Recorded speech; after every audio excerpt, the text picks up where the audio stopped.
Look at all these beautiful people. Thank you so much for coming. This event is to celebrate International Coaching Week. Most of the coaches that participated in this, contributed to this book, are affiliated with a coaching organization. And we believe in coaching. We know that is really, really helpful for growth and learning and development. And I'm just really happy that you joined us. We are celebrating not only International Coaching Week, but we are celebrating our book launch. And we have high hopes for this book, not necessarily for, all certified coaches, but for people that use coaching at work, as HR, a specialist, or in management, directing teams. Anybody that needs to use coaching, which is pretty much everybody, can be helped by using evidence-based practices. So we're really excited. And my name is Angelis Iglesias. I welcome you. I would appreciate it if everybody gets muted for now. And if you have questions, please put them on the chat and I'll relay them to these amazing group of coaches that are here with us today. I help people that are professionals in STEM, mostly physicians and engineers. So that's a different kind of mindset, and that I'm privileged to help grow and develop and lead amazing, significant lives. So I'm one of the writers, and my partner in this book project is Tunde Erdos, and she's in Austria. And I'd like to welcome her and introduce her with my biggest admiration. I participated in your research group, and I was just so inspired about all that I learned and all the contributions from all the coaches around the world, over 178 coaches in the research, that I thought, we need to get more knowledge out of this. We need to provide, there's something here so valuable that we need to write a book about the backstage of a research project, and make it less intimidating and more personal for people to do more coaching science and more coaching research. So I'm super excited to have you as a partner, and here's Tunde. Welcome to this event today, guys. So my name is Tunde, and I'm based in Austria. And I am an executive coach, and recently I have been a researcher, and we just finished and completed the research project on coaching presence. And I just want to say that I'm so happy because, Angelis, this is more than 176 people that we could include finally. So originally we had 192 coaches in the group, in the population, and now we can include 184. So it's been very, very difficult to evaluate the data and see how many coach pairs we can include.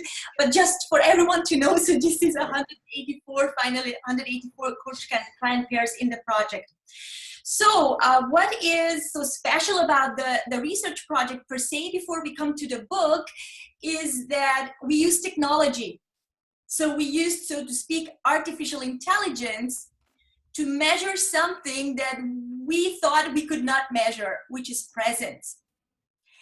And we used a software which is called motion energy analysis, a software that was developed by psychotherapists at Bern University in Switzerland.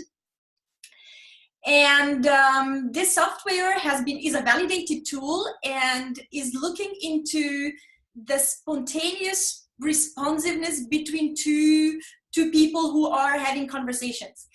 Now, the magic, it's not a magic, but the magical thing about this is that we were videotaping the coach-client pairs over 6 to 8 months, and we did not look into the conversation, so we do not know at all what the coaches and the clients were talking about and what was going on in their conversations. So what we were looking into is how their energy in the room as as manifesting through how they were moving with each other spontaneously. So, and responding to each other through their movements, how that actually created outcomes and impacted on how the clients felt safe from session to session.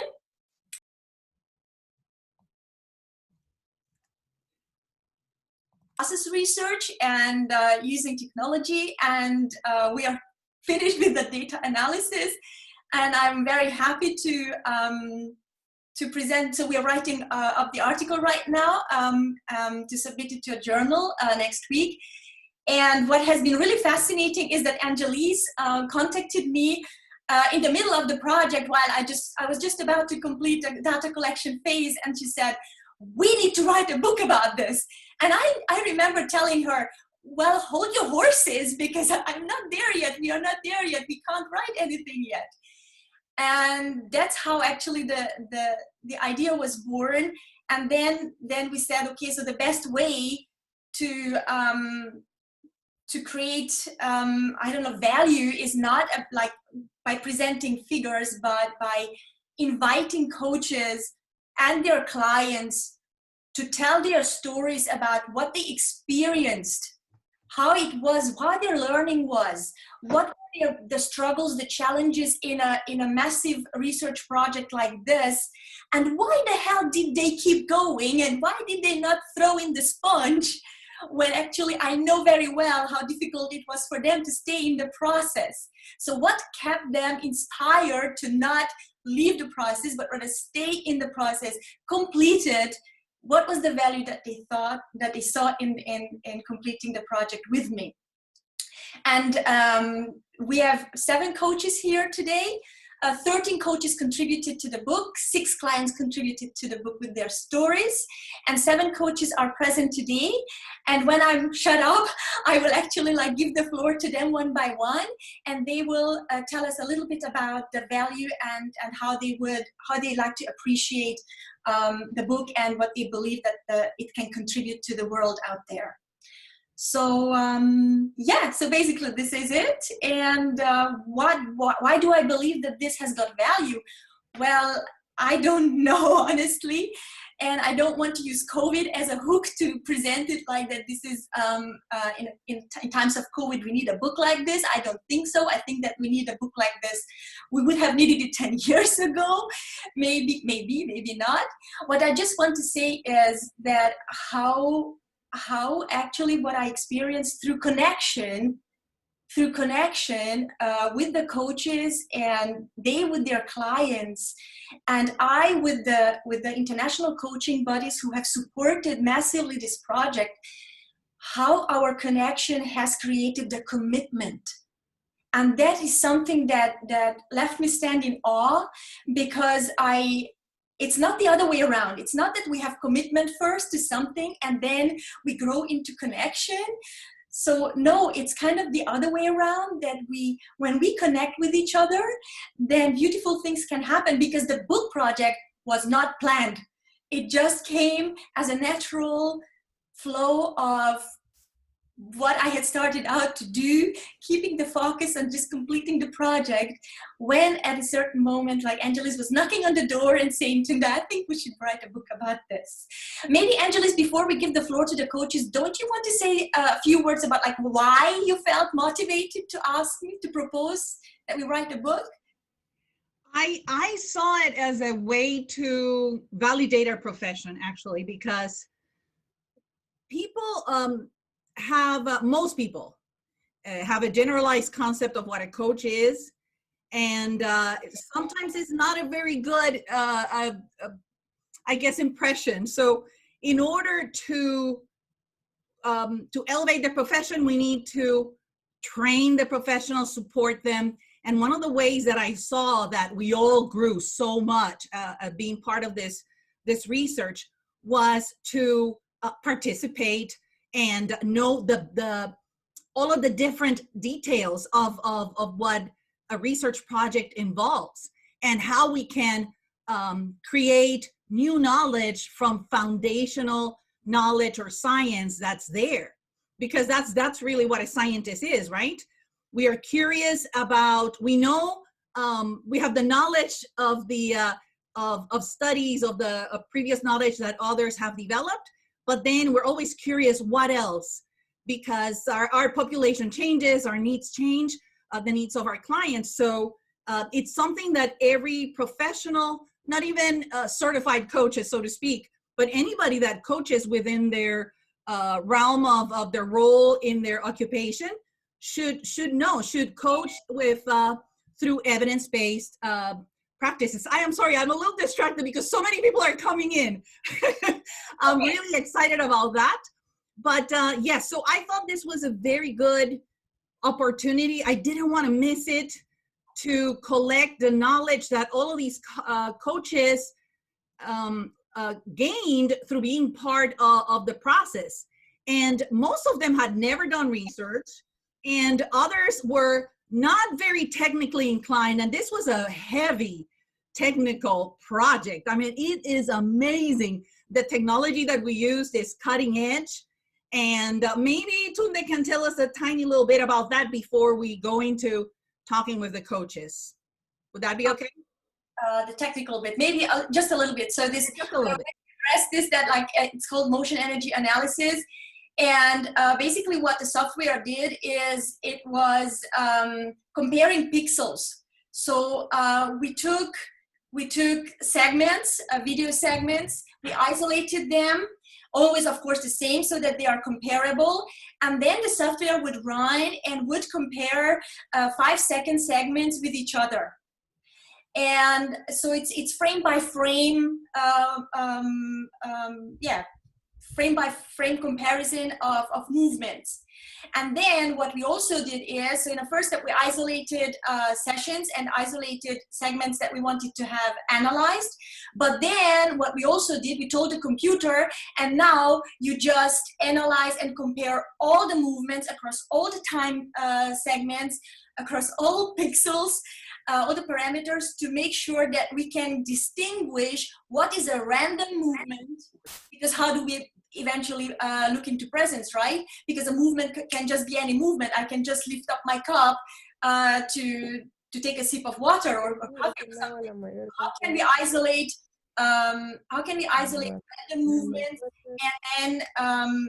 and tell, okay, so what is an actual present moment that captures a natural responsiveness to movement between two people? So, and that's what is cutting edge about this in the end, because it's measuring energy, and that emerges through this interaction, the responsiveness. And then after each session, the clients were asked to fill in so-called post-session questionnaires, and we were asking them to report within 24 hours. So it had to be done within 24 hours to look into their affect balance and how they were feeling in the session, about the coach, about their stability, how they were regulating, how they were facing challenges, how they felt basically. And then we were looking into the interactions of all the variables over time.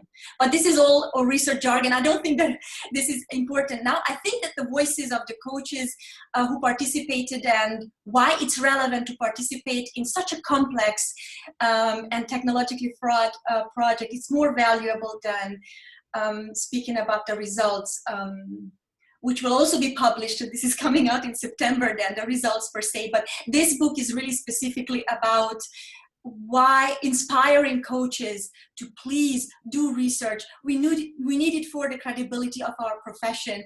And there's so much deep learning that you can do if you allow yourself even to be videotaped, because we also had problems recruiting populations. A lot of people said, well, coaching is such a confidential intervention that we are not gonna, I don't want anyone to look into these conversations. But if you guys do not allow yourselves to be explored and investigated, you do not allow us to take a peek what's happening, we will never really understand our profession. And if we don't understand our profession, what is it that we are doing to our clients? So that's actually the question that I was asking myself. Good. I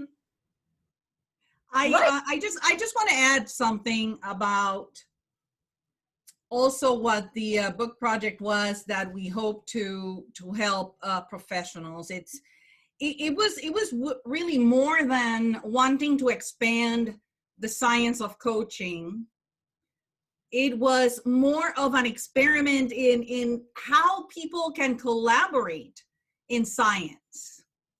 And I think it was a huge success to have all of these people from all over the world get together and be on a same focus and purpose and intention for this book, and be so generous with what they learned and wanting to share. Not only the coaches, but we also have some clients that wrote for the book on what was the experience of being part of the research in some way, because they were participants, right? So there's so many layers to this book, and the technical part, the personal experiences of coaches, of researchers, of clients, and then it goes a little bit further with, yes, you want to do research, but you're not in a PhD program. So how do you do it? So we give you some idea on how to start doing that, and less intimidating. It's going to take all the, I guess, mystery out of it. And you'll have some good resources if you desire to do this for your practice or for your schoolwork, or for anything that you want to do, develop also programs yourself to help others. Mm-hmm. Well, so you're bothering me to say something on top of that. So it's, you know what, because when doing this, when doing research, as you were saying, like we don't need to be PhD researchers the way I am. That's not the point. The point is really just to be curious and investigate something that you really deeply care about. And when we do coaching, we normally we care about something very deeply. And when we when we allow ourselves to look deeper and take the time to investigate what is it really, this phenomenon that I still don't understand really fully. And there is lots of stuff out there that we don't really understand fully. And how do the things go together? And when you allow yourself to go on this journey, so this is how you can also enhance your practice, and you can gain credibility with your clients, because they can see that you are a learner too. You're not just asking them to learn, but you also show up as someone who is investigating, not just expecting them to investigate themselves. So yeah. And if you think about what we're going through worldwide right now, wouldn't it be an amazing opportunity to create these partnerships between scientists and practitioners? That is where we are really hopeful. That's what we are really hopeful to achieve. That collaboration between science and practice, so that, I'm sorry, somebody needs to be muted, and I'm not sure who, but let me check. So yes, it's that's the other intention of ours, to start that conversation. How can we develop products, advance, improve? I have an amazing client. He's a physician in a rural hospital in Alabama, and I didn't get his permission, but I'm sure he loves it. I'm not going to say it. But I shared his article on LinkedIn, so look it up. He spoke about, he wrote about the importance of improvement, and how he collaborated, how he brought people together in different areas of the hospital and other hospitals, and to create some solutions that will benefit everybody. And they were all so willing to come in and be part of this group. So yeah, I will share his article also on the page. And let me see if everybody's in. There's a couple of people still trying to come in, so I apologize if I look distracted. So do we want to start introducing some of the coaches? Yeah, because it's the third time that I'm myself promising this, that they will come in, but there's I know. that I'm inspired to say. But anyways, okay, so this is so dear coaches, so thank you for being here and again being with us. and sharing. So I would like to invite Claire Venetsanakou, who is based in Greece, in Athens, to just briefly say something about yourself, like who you are, and then speak about how this book, from your perspective, can contribute in a healing way to our coaching profession, in a healing way, not like that we are ailing, but in a good way, in a positive, in a constructive and sustainable way. Please. Thank you. Okay, let me make sure that you are unmuted, Claire. No, you are. It's, You are unmuted. yes. Can you hear me? Yes. Can you hear me? Thank you. Great. Thank you. Hi, everyone. I'm so... Uh-oh. Not gonna work.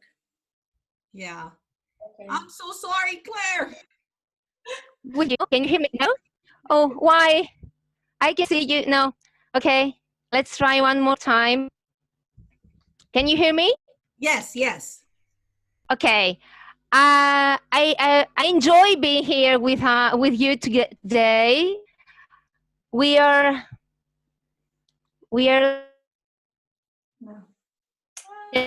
grounded sense. You cannot hear me. Yeah, for some reason when you lean in. Oh, okay. Yes? Yeah, pun intended. Okay. I'm a I stay closer with my flowers. Okay, I get it. There you go. Just lean in and you'll be fine. Uh-oh. I'm not sure if that. I'm Claire Venetsanakou, and I'm so grateful being here with you, with everyone, and grateful for participating into this research program, and also be a contributor to this book. The question and the healing and the coaching practice and the coaching presenceness, because as I was thinking coaching science for a healing world, came into my mind a Hellenic doctor, ancient doctor, Hippocrates. Maybe you have heard of him. He is also known as the father of modern medicine. He lived in a Hellenic island in 460 before Christ. And why I'm saying that to you, because healing, my mind went into the medicine now, so my origin, I'm Hellenic, so Hippocrates. And why that? Because Hippocrates says in 460 before Christ, I repeat, that medicine is a science. And the second important thing he noticed is that he gave importance on the being. So he was trying with his philosophy and his approach to combine all together scientific work, ethics, and standards.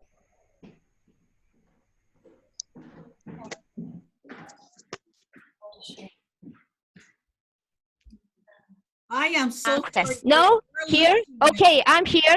So, here? No. Yes, we're losing you. So I am going to go ahead and give it back to Tunde, but thank you so much for sharing that.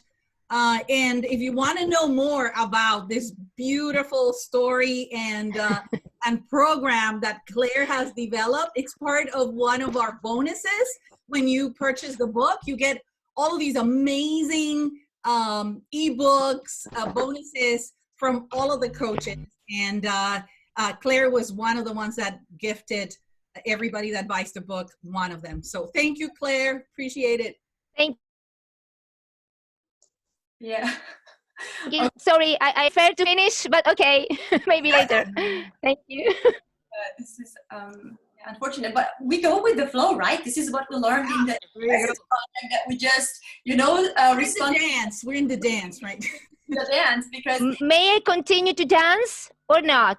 Okay. Going in and out. So because I think I like dancing, And I'm finishing because, yes, I realize that the connection is not so good. So why I'm saying that to you and why healing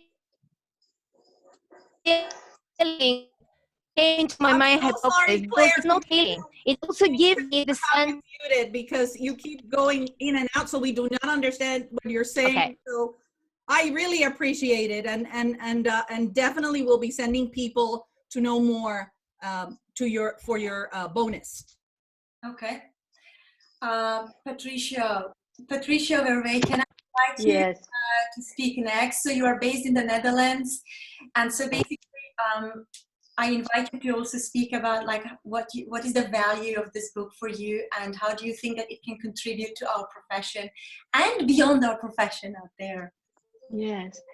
Well, it is an honor to be here, and it was an honor to participate in the project, the research project of Tunde.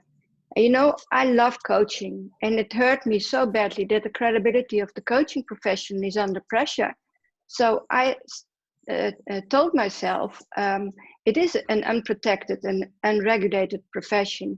So research can contribute to the credibility of coaching with clients in general, and increase the trust in the professionalism of the coaching profession and the individual coach in particular.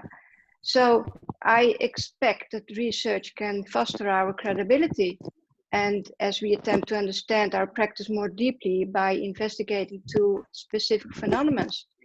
And the beauty was that the project brought me in a natural and challenging setting, and I knew I could thrive, and my clients were very inspired. I stepped into this.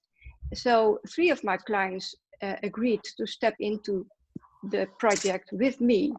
And it was beautiful because I focus in my coaching on leadership of the innate self through presence. Because I know and I believe by experience, even when we find ourselves in a natural or challenging setting, when a person's trust is with the process and their true power, assuming they are naturally creative, resourceful, and whole, this person will have room to thrive. And by opening up what lives deep inside us, by listening to our innate voice, we can connect to and be guided by our internal GPS. And that brings us to the core of who we are, leadership through the innate self. And this is what I discovered in this project and in co-writing this beautiful book and in co-acting with the group, our international inspired group. And it's fascinating how we can co-create without even having met in person, because there's a worldwide connection in a worldwide web, and Patricia, we can you co-create. mentioned something really important. Most of us speak a different language. English is not our first language. Yes. No. And so that was very interesting because we are not necessarily, all of us are professional writers. We're professional coaches, Yes. but not professional writers. So there was a lot to be learned about trying to make a collective message, and with people that are from a completely different culture and speak a different language, but they're doing they're writing in English, and they're very proficient, but there is this mindset that is completely different for all our different cultures. Even I mentioned all the European cultures that contributed, the coaches from different European cultures, they were so distinct in their perception and their approach. So that was pretty exciting as well. But thank you for mentioning it. Yeah. Patricia, can I just ask you, what do you think? How do you believe that the readers will benefit from how you have contributed? So your chapter. So why should they care to your chapter? They should read my chapter, because I have discovered I was living in a box, although I thought I was living outside, because I took my coach, she's always outside in a walking experience.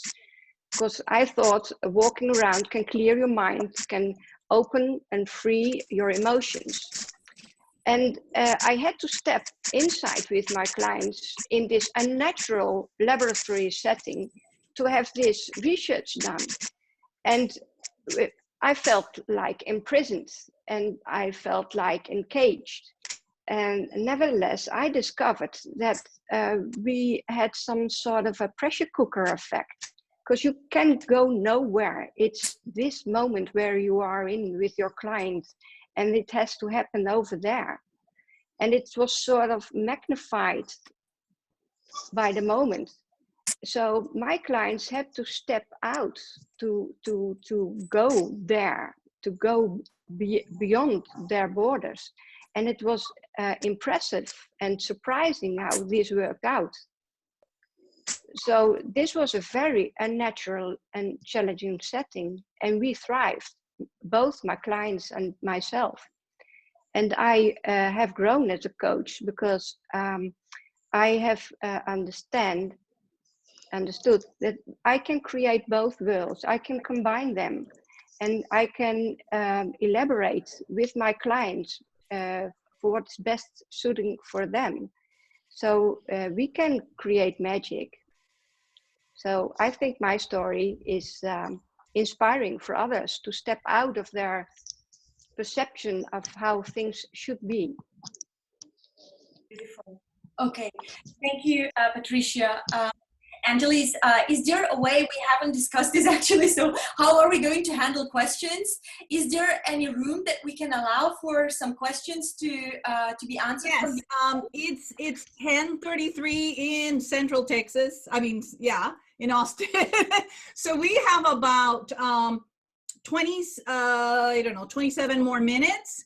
And I was planning on answering the questions that we have on the chat, because I asked everybody to put them on the chat. At the end, the last 10, 15 minutes, after we introduce some of the participating coaches. Okay, so I will move on with inviting the next coaching too. Yeah, I'll let you know. No worries. Okay, super. Okay, Anindita, can I invite you to sharing your story with us, just briefly, please? So you are in China. Yes. The floor is yours. Thank you. First of all, thank you for inviting me here, and I'm really grateful to all the participants for making time and giving us all a chance to present our story. So I'm based in Beijing. It's 11:34 at night. And I'm actually, I have to say, as a coach, we are so used to listening that it's not natural for me to speak about myself. So I'm just going to say about what brought me into contact with Tunde, because the book is the result of the relationship I share with Tunde. So I put the relationship first.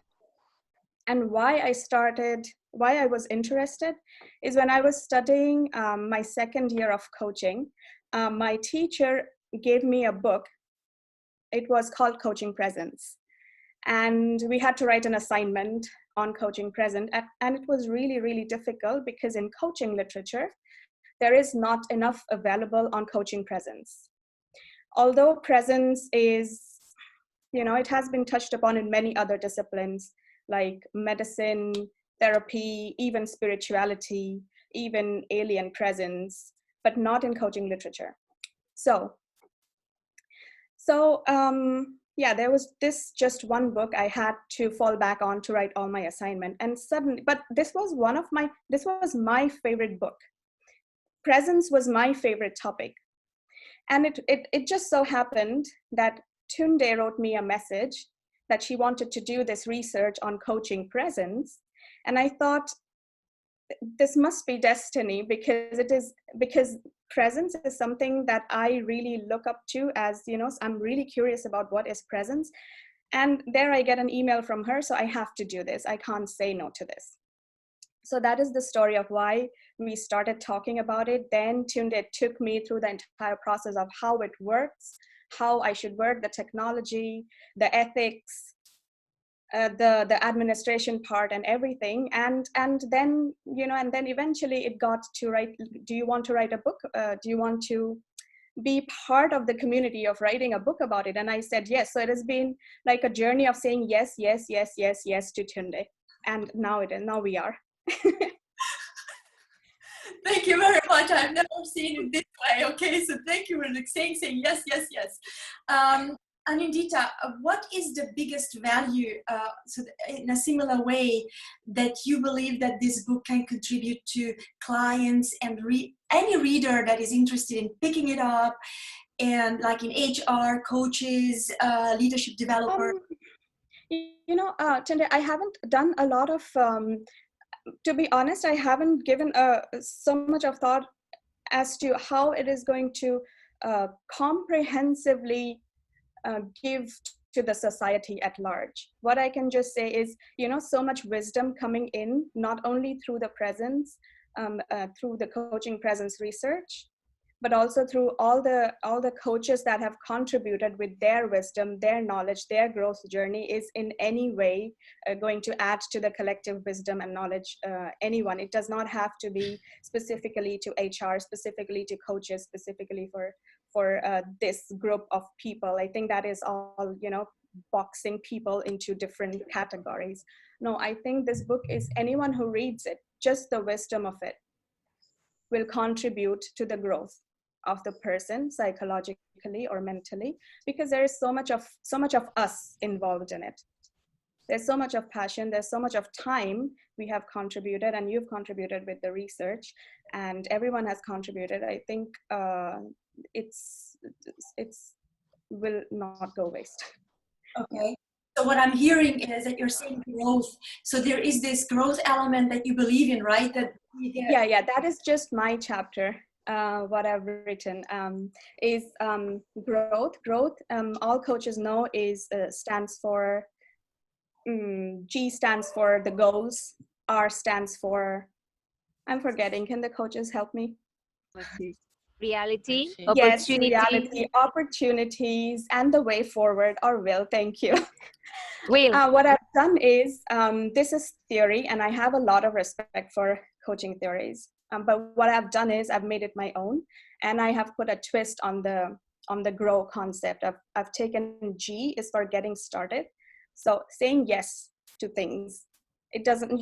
Don't say no. Just invite everything positive into your life.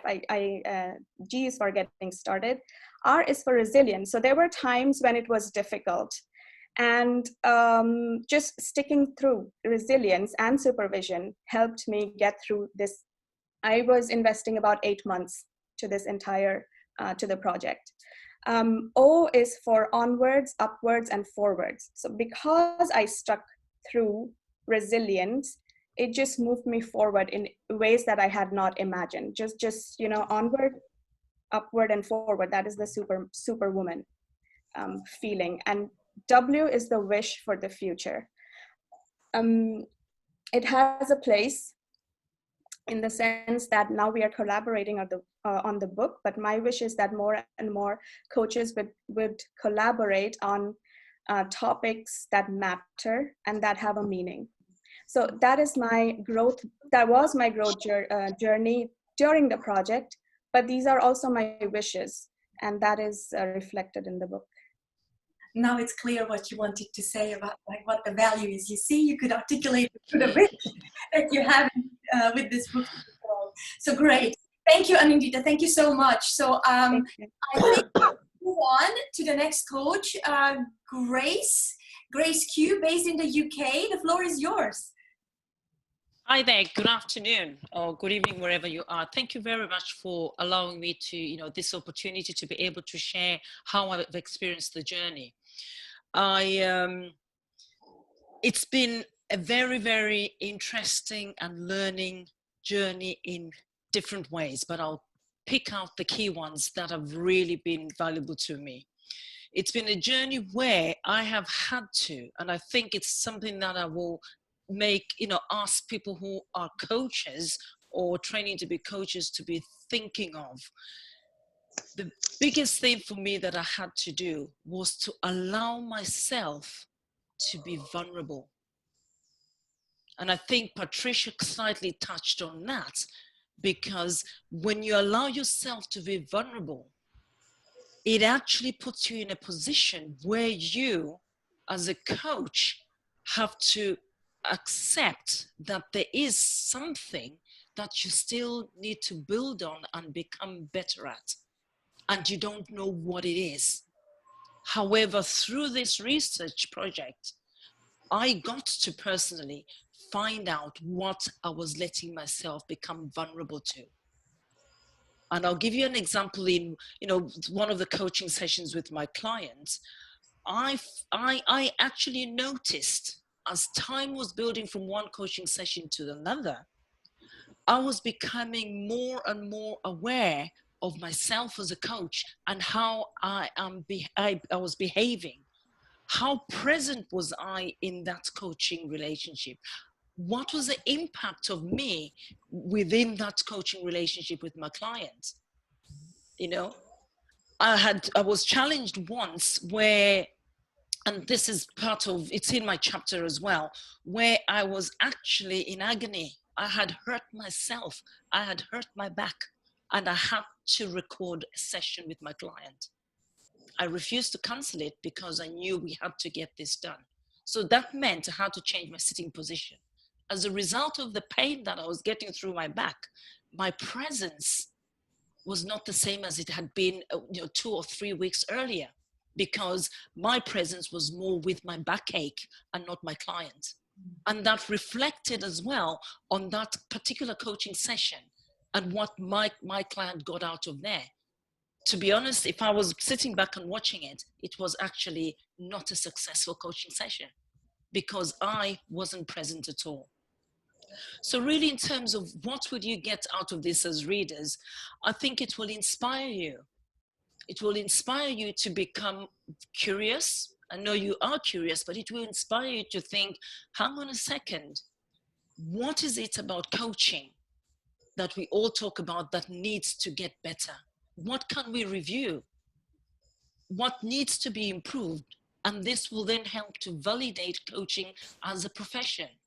Using, this example is practical research, of people in different countries, but able to actually pull together our experiences and share them with you from how we have experienced it and what things we would want to share for everybody to learn from. Collaborating as coaching across the globe, I think that's been challenging itself, but a great pleasure. I've been inspired. I've learned, different perspectives of how people look at different things. I've also learned a lot about myself and how I come across as a coach with other professional coaches, and also being mindful of how that impacts those relationships. Great. So I would like to come in here because you're touching on a very interesting point practically. So you said some practical, right? And this is something that matters to me a lot in research, that we get the results out there.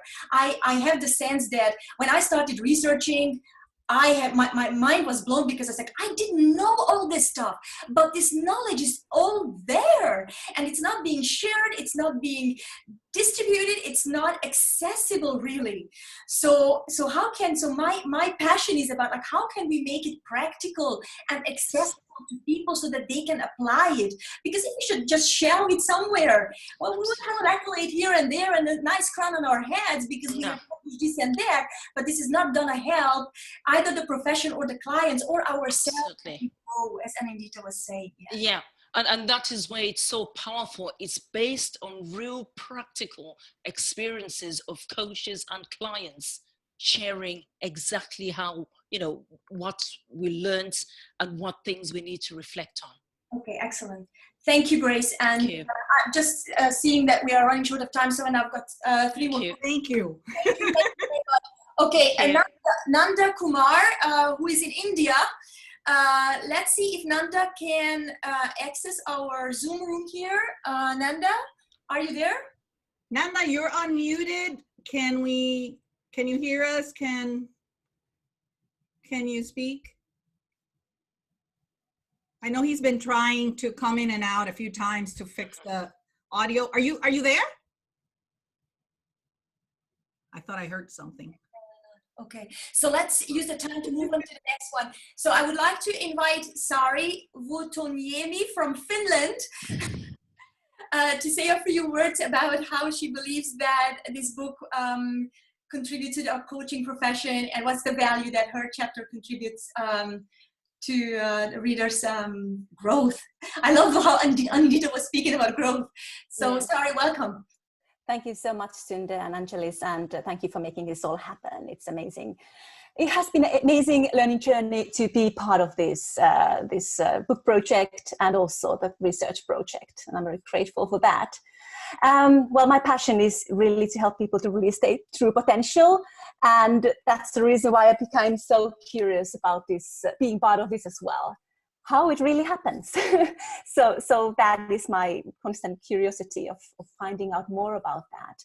And I think that afterwards, I can say that developing as a professional coach, of course, it requires constant development, and that can happen in multiple ways. But based on this experience, I'm very convinced that participating in research as a coach can contribute to one's own growth in so many different ways, as my colleagues were already, some of them pointing out.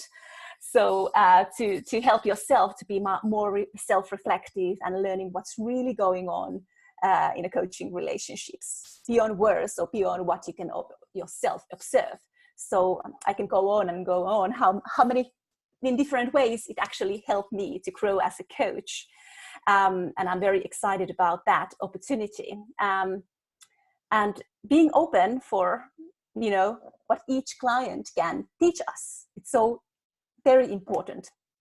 And but sometimes as coaches, we have a lot of coaching sessions. We don't stop and reflect necessarily.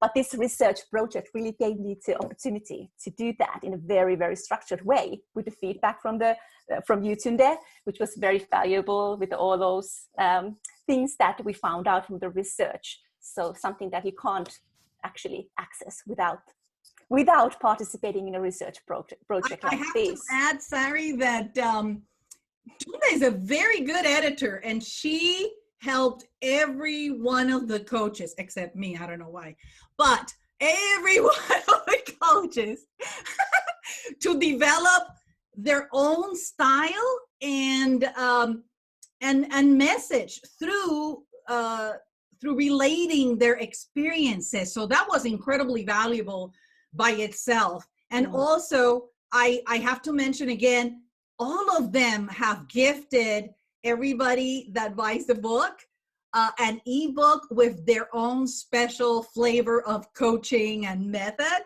So I would hope that everybody is able to get those for their own, because it's an incredible value. And Tunde, I just need to remind you, we have maybe 1 or 2 minutes, and I think we do have Nanda is trying to come back in, but he's not being very successful.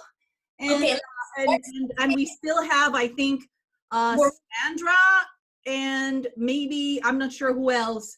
No, Maureen, I would like to invite Maureen into the dialogue, because she's actually in Australia and it's very, very early in the morning. Yes, I'm so sorry. And no, and we also lost Arid. She was here, but she had to leave, and we're so sorry that we couldn't fit her in. And honestly, I just want to do another event like this, and whatever coach did not get a chance to say something, I would love to host it for you if you'd like. So I would love to invite Maureen. Maureen, would you care to share a little bit something about the value that you see in this book, Contribution to the World, please, before you go to bed? Well deserved. Yes, it's 10 to 2 in the morning here in Australia. So I live in Brisbane, and I'm an organisational development consultant and a transformational coach. And hello everyone, and thank you for the privilege of being here and talking to you. I think what I think coaches can get out of the book, and why I would encourage you to purchase the book and to read it and to participate in research, is that it invites you into a deeper relationship with yourself, with coaching, with your clients, with life. And it gives you a flavor of that from a range of different perspectives. I think for me, from the very second that I met Tunda, because she exuded this, it just ignited in me a curiosity. And I was already very curious, but it just expanded that exponentially. And that, when you have that, you notice different things. You're braver, you're more willing to step more fully forward. And the more you can bring yourself fully to the coaching engagement, the more you can learn, and the more that encourages your client to do that. And so I've found that that just has given me more freedom, more ease, and it also gives my clients that permission. And so I've got some incredible feedback from the coaches the clients I coached as part of this research project. So yes, you just have to do it. You have to, you must. Yeah, I really encourage you. It's the most amazing thing to do. You mean to participate in research, and I can see that the inspiration that you have to motivate other people to allow themselves to leave their comfort zone and inquire into themselves and do something that they care about deeply. And that was actually what also I found out, that I cared about something very deeply. It was so the project actually grew out of practical experience with a client. It was a very critical moment that almost led to a failing coach-client relationship that actually woke me out of my, oh, I'm a star, status quo, I'm a queen attitude, where it's like, oh, wait a second, there's something I do not know, and what is this? And it was through the client. So this gratitude goes actually to the clients, who are also courageous and flexible enough to give us feedback. And hopefully we will see where we can grow and where we can inquire into ourselves to explore more what we can give back to the profession. So thank you, Maureen, and have a good night. And thank you so much. This is the second time that you're participating, so I can see your passion in this. Thank you so much. And Grace also is the second time. So Angelise, I pass on the We have Sandra, and I don't think Sandra shared any, she has shared her thoughts. And also we have Joel. And he's going to answer one of the questions. So after Sandra, we're going to start answering questions with, starting with Joel. Okay. The floor. Welcome, Sandra. I wasn't aware that you were there.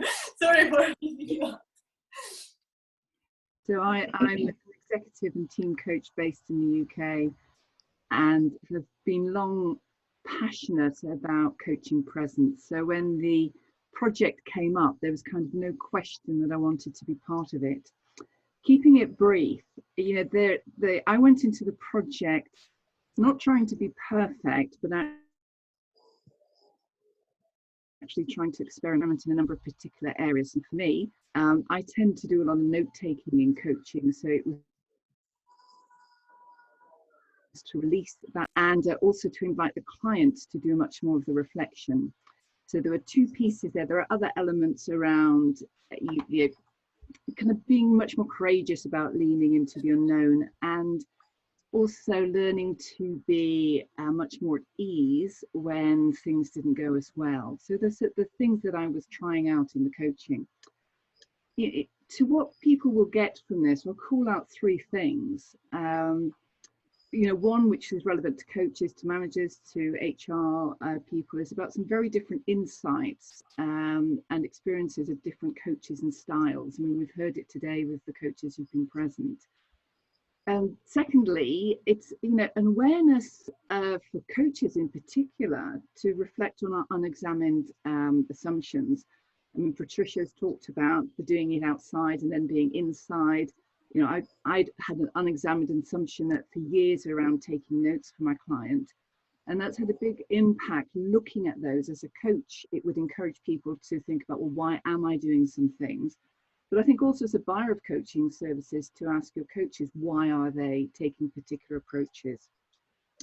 And I think the other piece will be, there is such a variety of ways and experiences of how to connect with your clients, and that's been very powerful. The impact of this for me as a coach, and I've been coaching for 20 years now, I'm always investing in my personal development. So big takeaway around reflections and how I ask my client to reflect. Much more working on that inner world and certainly the connections with neuroscience. And that starting word you used, Angelis, I think was around healing. There've been some profound shifts in my connections with clients. And finally, you can see this picture of my garden behind me. I've long sought to find a connection with my passion for my garden and nature with my coaching. And that has actually been one of the connections that has come out of being with this project, and it's in my bonus gift. So I will close there. Thank you, Sandra. Thank you. So yes, what I'm picking out here is just one sentence, how important feedback is. And I want to just say, like, how grateful I am to everyone who accepted the feedback, because the feedback that I delivered after the thing was analyzed was tough, because everybody needed to look into their own mirror. And that's also what I'm speaking about in my chapter, mirror, mirror on the wall, who's the most present of us, of the all. So it's to take feedback, and how important it is that we allow ourselves to be given feedback based on evidence. We have 2 minutes.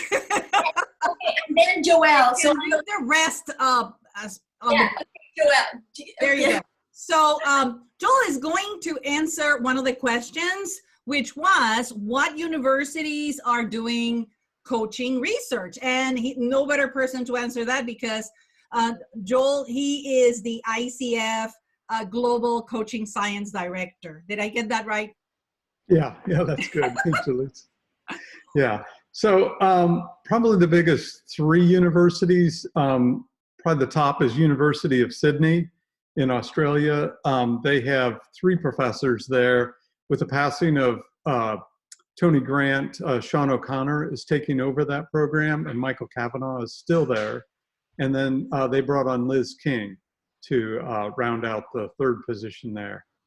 There's also Oxford Brookes. You have Tatiana Bashkarova there, and several other professors. It's a very strong institution.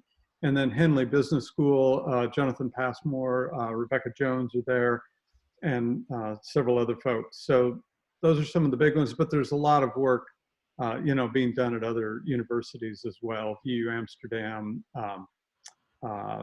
the one where Eric DeHaan is, Tunda. Eric DeHaan is Ashridge Business School. And wait a second, there's also Case Western Reserve University. It's interesting. You're talking about Australia, but in the US, I know of 2, like Case Western Reserve University with Richard Williams, and also like the Institute of Coaching, Harvard McLean, an affiliate of Harvard McLean Hospital. Okay, so these are the 2 institutes. One more. I heard a rumor. Okay. From, in the grapevine, that University of Cambridge is developing a master's in coaching science. They already have, I think, a diploma and a certification, and I'm not sure about an undergrad, but now they're developing a master's. So there we go. Cool. Well, we have one more question, and we're out of time, but we really need to answer it. And it's from a dear friend that is so kind to come from she's one of the leaders of Lean In Global.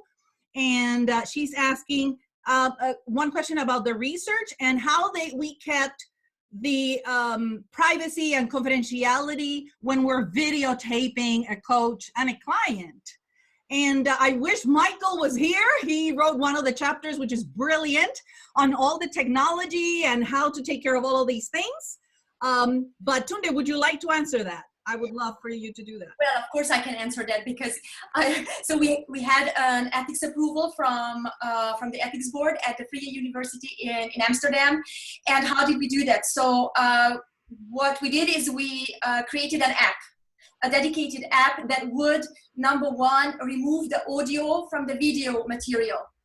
Okay, so whichever way the coaches were doing the videos, so before they uploaded the material to a cloud server that we had to get permission for, and we had to purchase a cloud space in Frankfurt am Main in Germany that was GDPR compliant. So before uploading the video files to this secured cloud server, the app that we devised, or actually Michael devised, would separate the audio file from the video file. So there was no way that we could listen into the eavesdrop on the conversations at all. And the second thing is that each coach-client pair was coded as a pair. So, and we had a list, and their names are erased, so they are not evident anywhere. So this is basically how we went about this. I hope it answers it very briefly. Thank you so much, everybody that came, and thank you to my partner, Tunde. Thank you, Angelis. On this book project, which was unapologetically ambitious. And to do it in 6 months when it takes 18 to 12 months. So anyway, thank you so much to all of the coaches. You inspire us, and we know that you're going to inspire so many more people to do research through the book. So thank you, everybody. Bye. Thank you. Thank you guys. Great job. Thank you, Joelle, for being here as well. Sure. Thank you. Thanks, everyone. Bye-bye. Bye. Bye.